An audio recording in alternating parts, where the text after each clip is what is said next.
today we're doing counter-small UAS lanes with TTCG, the Tactical Training Exercise Control Group. Basically, we're running a 3-day package. Yesterday, we trained lanes where the enemy was trying to defeat us as we conducted breaches.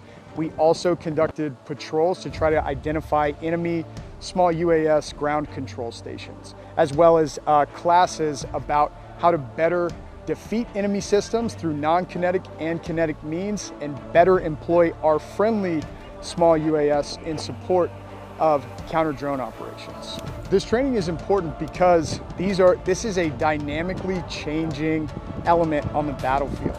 And we've been observing the lessons learned in Ukraine and in Gaza, and now we're starting to implement some of those lessons learned for us on the ground in the Marine Corps.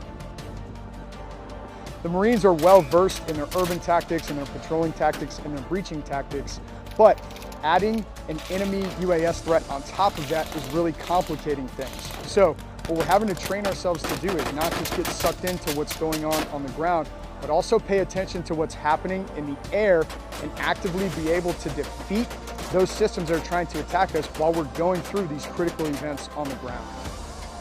Throughout our training package here at ITX, we're expecting to be up against a pretty tough attack drone threat, a recon drone threat, that we're going to have to learn and implement new TTPs through the training that we're receiving here and implement them on range 410, range 400, Mad Max, the air assault, all the other training that we're gonna do here, and then take those lessons learned back out into the fleet, into the operating forces, and our future deployments.